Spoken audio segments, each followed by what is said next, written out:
లూకాసు వార్త 4వ అధ్యాయము 5వ వచనం చూడండి. అప్పవాది అతన్ని తీసుకొని పోయి భూలోక రాజ్యాలన్నింటినీ ఒక నిమిషంలో చూపించిందండి. అంత పెద్ద నెట్వర్క్ ఉంది దానికి. సాతానికి ఎంత నెట్వర్క్ ఉంది? అమెరికా నెట్వర్క్ ఏమాత్రం అండి, అమెరికా నెట్వర్క్ ఏమాత్రం. భూలోక రాజ్యాన్ని క్రీస్తుకి ఎంతసేపట్లో చూపించిందట?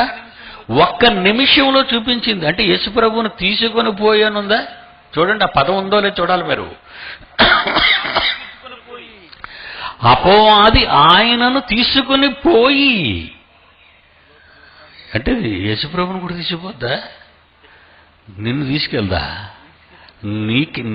నీ కెపాసిటీ చెప్పు తీసుకెళ్ళకపోవడానికి.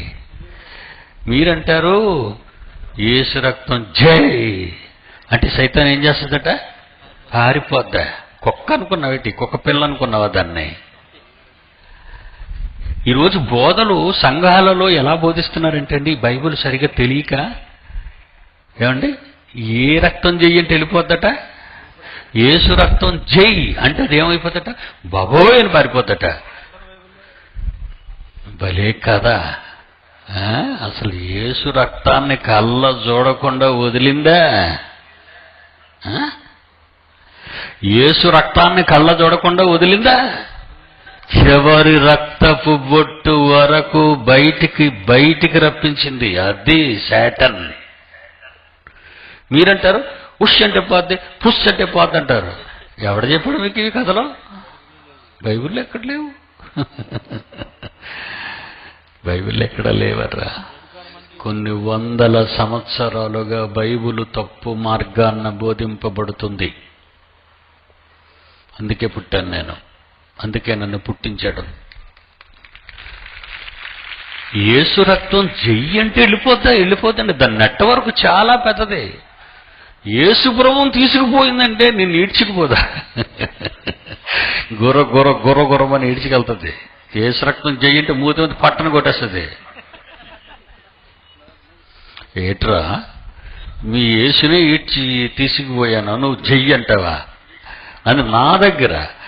అయితే కాళ్ళు అయ్యని మోయ్, నోరు మోయ్, నా కాళ్ళకి దండం పెట్టు. సైతాన్ యేసుప్రభు అంటుంది తీసుకుని పోయి ప్రపంచ రాజ్యాలట. ఒకట ఏమంటే ఒక నిమిషంలో మనం సామర్లకోట చూడలేం. ఒక నిమిషంలో ప్రపంచాన్ని చూపించింది. భూలోక రాజ్యాలన్నిటినీ చూపించి ఈ అధికారం అంతా, ఈ రాజ్యాల మహిమ నీకే ఇచ్చేస్తాను, అది నాది, నాకు అప్పగింపబడింది, నేనెవరికి ఇవ్వాలనుకుంటానో వాళ్ళతో అవుతుంది, నాకు అప్పగింపబడింది. అంటే టోటల్ వరల్డ్ పవర్స్, అగ్ర రాజ్యాలు, వాళ్ళ సైన్యాలు, వాళ్ళ అధికారాలు ఎవరి గుప్పిట్లో ఉన్నాయి? దుష్టుడు.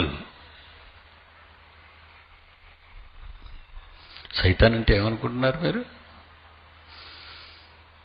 బొమ్మాట ఆడించేస్తుంది ప్రపంచాన్ని. ఇప్పుడు బొమ్మాట. సంఘాలను ఆడేస్తున్నది ఇప్పుడు పేకాట. సంఘాలను పేకాట ఆడుతుంది. మొక్కలుగా విడదీసింది. మొక్కలు ఏ మొక్కలు? ఎన్ని మొక్కలు? పేకలో మాత్రం ఎన్ని మొక్కలు ఉంటాయట? 52 మొక్కలట. భలే చెప్తున్నాడు మనోడు.